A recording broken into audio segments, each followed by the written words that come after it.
Honourable supreme কোৰ্টে বেইলৰ ওপৰত কি guideline জাৰি কৰিছে? হাই friends, welcome to my channel ল ষ্টেণ্ড পইণ্ট। মই এডভোকেট ৰশ্মি সিদ্দিকা আৰু আপোনালোকে চাই আছে ল ষ্টেণ্ড পইণ্ট ইউটিউব চেনেল বা ফেচবুক পেজ। আজিৰ এইটো ছেশ্যনত মই আপোনালোকৰ লগত আলোচনা কৰিম বেইল ল'বলৈ যাওঁতে অনাৰেবল সুপ্ৰিম কোৰ্টে ৰিচেণ্টলি কি গাইডলাইন জাৰি কৰিছে তাৰে ওপৰত। সাধাৰণতে আমি দেখা পাওঁ যে এজন ব্যক্তিয়ে যদি কিবা এটা ক্ৰাইম কৰে বা অপৰাধ কৰে তেতিয়াহ'লে সেই ব্যক্তিজনক পুলিচ অফিচাৰে এৰেষ্ট কৰি পেলাই সেই ব্যক্তিজনক জেললৈ প্ৰেৰণ কৰে। জেললৈ প্ৰেৰণ কৰাৰ পিছত অপৰাধ কৰা ব্যক্তিজনক আমি বেইলত বা জামিনত ল'বলগীয়া হয়।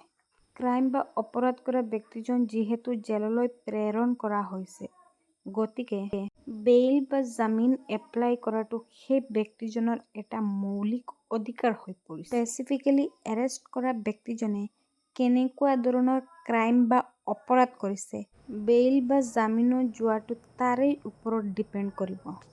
যদি ক্ৰাইম বা অপৰাধটো বেইল দিব পৰা ধৰণৰ হয় তেতিয়াহ'লে অনাৰেবল কোৰ্টে এটা চিউৰিটি এমাউণ্ট ধৰি পেলাই সেই ব্যক্তিজনক বেইলত দিব পাৰে। নম্বৰ 2 হৈছে সাধাৰণতে কোৰ্টে এটা পাৰ্টিকুলাৰ মনিটাৰী এমাউণ্ট বা টকা ফিক্সড কৰি সেই এৰেষ্ট কৰা ব্যক্তিজনক বেইলত দিব পাৰে। আৰু নম্বৰ 3 হৈছে কিছুমান কেছত কোৰ্টে সেই এৰেষ্ট কৰা ব্যক্তিজনক বেইল দিব পাৰে পাৰ্চনেল বণ্ডৰ ওপৰত ভিত্তি কৰি।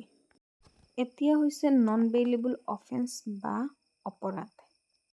নন বেইলেবল অফেন্স বা অপৰাধৰ ক্ষেত্ৰত এজন পুলিচ অফিচাৰে কেতিয়াও বেইল গ্ৰাণ্ট কৰিব নোৱাৰে।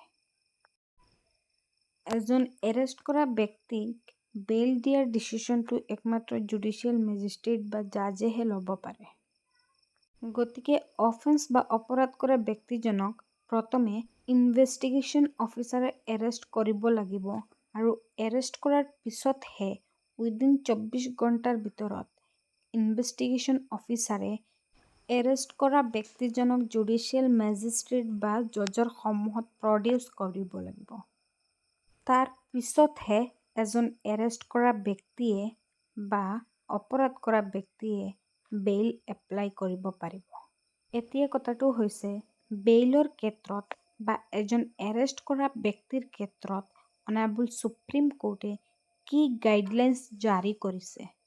সত্যেন্দ্ৰ কুমাৰ অন্তিল ভাৰ্চেছ CBI এই কেছটোত অনাৰেবল সুপ্ৰিম কোৰ্টে গাইডলাইন জাৰি কৰিছে যে পুলিচ অফিচাৰে এজন অপৰাধ কৰা ব্যক্তি বা অপৰাধ নকৰা ব্যক্তিক এৰেষ্ট কৰা বা নকৰাৰ কাৰণ দৰ্শাব লাগিব। নেক্সট গাইডলাইন হৈছে bail is the rule and jail is an exception.